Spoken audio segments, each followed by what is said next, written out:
Se escuchan todas las voces, también la voz de José María Chema Tapia, exdirector del Fonden, que por cierto a estas alturas es un aspirante a la candidatura del Partido Verde y busca una alianza con Morena y con el PT a la alcaldía de la ciudad de Querétaro, pero ese es otro tema. Chema, muchas gracias por recibirnos, por permitirnos esta comunicación. Chema, te estamos buscando porque el tema Fonden, que tú conoces a fondo, nos interesa, por supuesto, comentarlo. Tanto ha sido traído y llevado el asunto. ¿Cómo estás, Chema? Buenas noches. Al contrario, Pepe, muchas gracias por esta oportunidad de platicar contigo y platicar con todo tu auditorio y teleauditorio. Y creo que es un momento muy oportuno porque todo el mundo piensa que el Fonden es un instrumento financiero que maneja una sola persona y no fue así. Yo te lo puedo decir que fui director del Fonden durante la administración pasada del 2013 al 2016, hasta el 15 de octubre del 2016.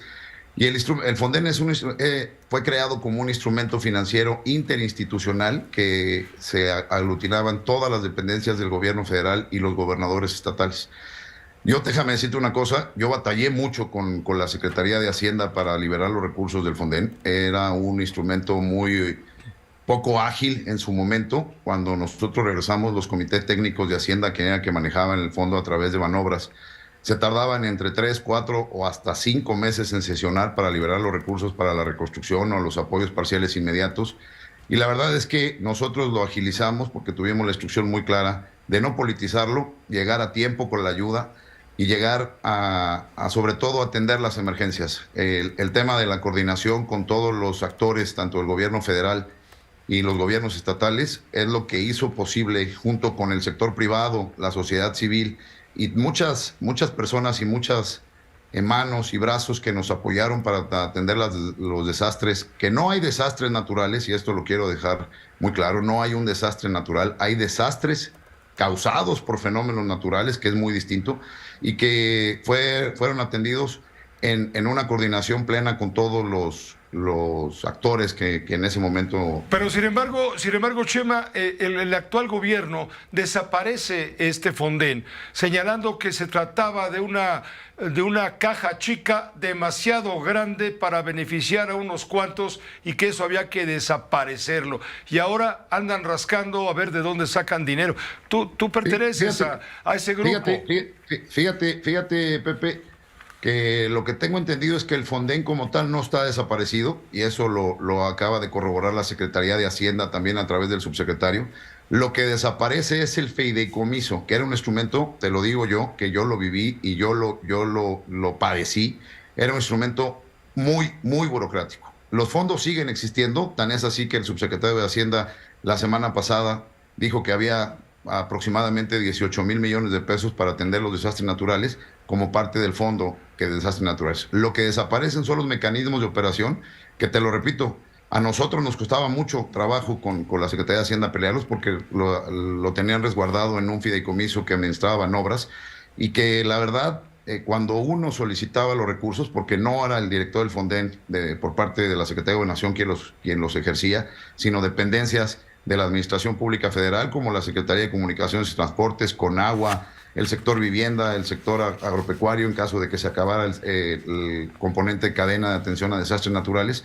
Ahí se le solicitaba el recurso a la Secretaría de Hacienda a través del Comité Técnico, y era de verdad muy burocrático. Yo sí estoy a favor de que se haya desaparecido ese fideicomiso, porque era un instrumento que muchas veces limitaba la operación y muchas veces se pareciera que se retrasaba la acción del gobierno. Yo creo que los fondos se tienen, eso lo ha dicho el secretario de Hacienda, y también quiero decirte una cosa, no creo que se deba de politizar en este momento, cuando lo principal es sacar a Guerrero y Acapulco en esta situación que está. Es un desastre ocasionado por un fenómeno natural sin precedentes.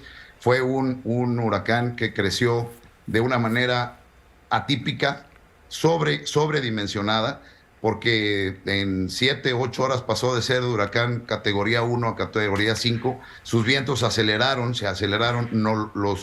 Obviamente el National Hurricane Center de Miami, que es parte de la NOAA, quien es que alerta, el vuelo cazahuracanes llegó ese día y nunca nos informó o nunca se informó a la población de parte del vuelo de huracanes que iba a crecer eso, porque no lo sabían. Fue completamente atípico, tanto sus trayectorias eran erráticas. Yo estuve muy al pendiente de esas trayectorias porque pues me apasiona ese tema, porque lo viví durante mucho tiempo. Y la verdad es que todo el mundo decía que iba a impactar en una zona como categoría 1, como categoría 2, inclusive la NOA.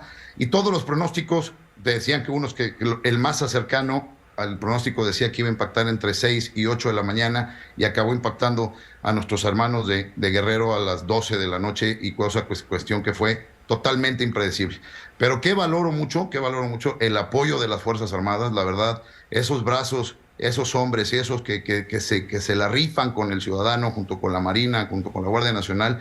Obviamente a nuestros compañeros de la Comisión Federal de Electricidad, la Cruz Roja, la sociedad civil, que estamos viendo que ya hay acciones muy contundentes. También las acciones que ha emprendido el presidente de la República al haber instruido al secretario de Hacienda que ya pusiera la mesa en Acapulco para que la Asociación Mexicana de Instituciones de Seguros, la Comisión Nacional Bancaria de Valores, se empezara plan fiscal y financiero para Guerrero. Creo que es una oportunidad para reconstruir Acapulco y tenerlo de mejor manera, sin descuidar lo prioritario ahorita, que es salvar las vidas, tener la continuidad de operaciones que se necesita para poder sacar a nuestros hermanos de Acapulco en este momento tan crítico.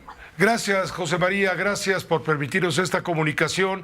Te quiero emplazar para que nos permitas en próximos días hablar de tus aspiraciones políticas, porque entiendo que tienes interés en postularte como aspirante a gobernar la ciudad de Querétaro, pero en este momento, por el tono y la sintonía en la que estamos, nos importaba mucho que tú contribuyeras con tu experiencia como exdirector del Fonden para explicarnos justamente todo este mecanismo de ayuda, pero quedamos emplazados contigo cuando así lo dispongas para hablar de estas aspiraciones políticas en otro momento, ¿te parece? Al contrario, Pepe, yo te agradezco mucho. Creo que no es el momento adecuado. Tú muy bien dices, creo que ahorita tenemos que unirnos y solidarizarnos con Acapulco, con Guerrero, y decirle a la gente que no hay precedente de un fenómeno natural de esta naturaleza, y que estoy seguro que el gobierno de la República lo va a hacer bien, porque tiene los mecanismos, tiene los fondos, y tenemos todos los mexicanos una labor para poder atender y poder sacar a Acapulco adelante. No es el momento de politizarlo y no es el momento de hacer crecer el desastre. El desastre viene después.